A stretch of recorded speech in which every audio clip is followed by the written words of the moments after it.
قسم کھا کے کہتا ہوں اس میں ذرا بھی مبالغہ نہیں ہے، فیصلے کا دن قریب ہے۔ بہت غور سے جملہ سننا، فیصلے کے سال آ رہے ہیں، اب دنیا کی زندگی میں زیادہ وقت باقی نہیں، پوری دنیا کی زندگی میں زیادہ وقت باقی نہیں، اب فیصلے کے دن آ رہے ہیں۔ پہلے جیسا اب زمانہ نہیں ہے،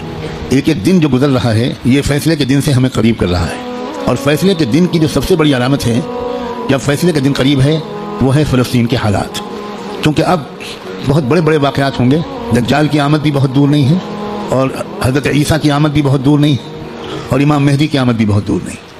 اب مسئلہ یہ ہے کہ اگر اب بھی ہم گناہوں کی زندگی میں لگے تو ہمیں اللہ دجال کے ساتھ کھڑا کر دے گا، توبہ کی توفیق بھی ہم سے چھین لے گا،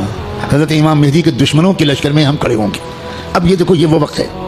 کچھ پتہ نہیں کس وقت اگلا قدم ہو جائے۔ جو نشانیاں اللہ کے رسول نے بتائی تھی آخری فیصلہ کن دور کی، بڑی تیزی کے ساتھ آ رہی ہیں۔ اس میں ایک نشانی یہ تھی کہ بہت بھیانک جنگ ہوگی یہودیوں کے درمیان اور اصلی ایمان والوں کے درمیان، اس لیے جو کچھ اس وقت غزہ اور فلسطین میں ہو رہا ہے اس سے ہر ایمان والے کا ایمان ہزاروں گنا ہر منٹ میں بڑھنا چاہیے، اس لیے کہ وہی ہو رہا ہے جو اللہ کے رسول بتا کر گئے تھے۔ جس وقت وہ آپ بتا رہے تھے اس وقت تو فلسطین میں کوئی مسلمان تھا ہی نہیں، اور آپ یہ بتا رہے ہیں کہ ایک بھیانک جنگ ہوگی، یہودیوں اور ایمان والوں کے مابین ایک خطرناک جنگ ہوگی۔ آپ بتا رہے ہیں کہ ایک علاقہ ہوگا جہاں سچے پکے مومن جان دے رہے ہوں گے اور جان لے رہے ہوں گے، قربانیاں دے رہے ہوں گے، مسجد اقصیٰ کی حفاظت میں نوجوان جوک در جوک شہید ہو رہے ہوں گے، اور اللہ وہاں کے مجاہدوں سے سب سے زیادہ خوش ہوگا، اصلی ایمان والے وہیں پر ہوں گے۔ یہاں تک کہ جب صحابہ نے پوچھا کہ یہ لوگ جن کے بارے میں آپ کہہ رہے ہیں سچے پکے مومن، یہ کہاں ہوں گے؟ آپ نے فرمایا یہ بیت المقدس اور اس کے چاروں طرف ہوں گے، مسجد اقصیٰ اور اس کے چاروں طرف ہوں گے۔ بالکل ٹھیک وہی جو کچھ آپ نے فرمایا تھا اس وقت وہاں ہو رہا ہے۔ ہم لوگ اسی زمانے میں ہیں، آپ اس سے خوش ہوں یا آپ اس سے ناراض ہوں، ہم کو اللہ نے وہی زمانہ عطا فرمایا جس میں ہم اپنی آنکھوں سے اللہ کے رسول کی بات کو سچا پکا ہوتا ہوا دیکھ رہے ہیں۔ تو اس وقت وہاں جو ہو رہا ہے اس سے ہر لمحے ایمان کو بڑھنا چاہیے ہمارے، لیکن جو سمجھا ہوا ہے قرآن و حدیث کو، اللہ کے رسول کی باتوں کو، وہ یہ کہہ رہا ہے کہ یہی تو وہ فرمایا تھا اللہ کے رسول نے، وہی ہو رہا ہے جو اللہ کے رسول فرما کر گئے تھے۔ اس کا مطلب یہ ہے کہ آپ سچے رسول ہیں، آپ نے اس وقت یہ فرمایا تھا جب اس کے کوئی آثار نہیں تھے، اور اب آپ نے جو آئندہ کے بارے میں فرمایا تھا کہ جو ہوگا، جب وہ ہو رہا ہے اور پچھلے 6 مہینے سے ہو رہا ہے، بلکہ پچھلے 75 سال سے ہو رہا ہے، جو اللہ کے رسول بتا کر گئے تھے، تو اس کے بعد میں جو ہوگا اس مقابلے کا آخری انجام، اس کے بارے میں اللہ کے رسول نے جو کچھ فرمایا وہ بھی یقیناً ہو کر رہے گا۔ اور وہ کیا ہوگا؟ وہ یہ ہوگا کہ اللہ کے کلمے کا بول بالا وہاں سے پھیلنا شروع ہو کر پورے عالم کی ہر کچی پکے گھر میں اللہ کا کلمہ داخل ہوگا،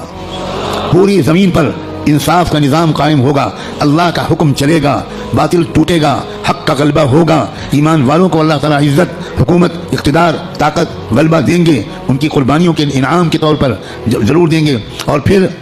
دجال کا قتل ہوگا، دجال سے چھٹکارا ملے گا۔ پوری دنیا میں حدیث کے الفاظ ہیں کہ کوئی کچا پکا گھر یا کوئی خیمہ ایسا نہیں بچے گا جس میں اللہ کا کلمہ داخل نہ ہو جائے، طاقت کے بل پر یا قبول کر کے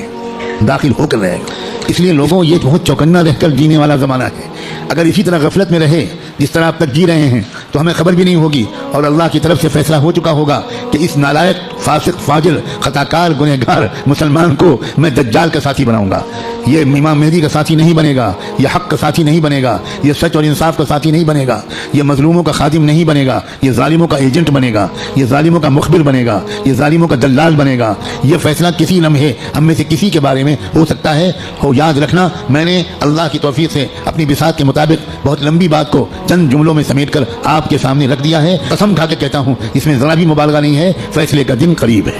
اب اگر گناہوں کی طرف واپس لوٹے، اب اگر پچھلی زندگی کی طرف واپس لوٹے، جن غلطیوں کو چھوڑنے کا فیصلہ کیا ہے، بار بار اللہ تعالیٰ سے عہد کیا ہے، بار بار رو رو کر انفرادی اور اجتماعی طور پر یہ ارادہ کیا ہے کہ اب گناہ کی طرف واپس نہیں جائیں گے، دوستو اب اگر واپس گئے تو پتہ نہیں پھر دوبارہ توبہ نصیب ہوگی کہ نہیں، کیونکہ یہ جو دن اب آ گیا زمانہ، اس زمانے کو پہچاننا علماء کا فرض ہے، علماء کی ذمہ داری ہے کہ وہ اس دور کو پہچانیں۔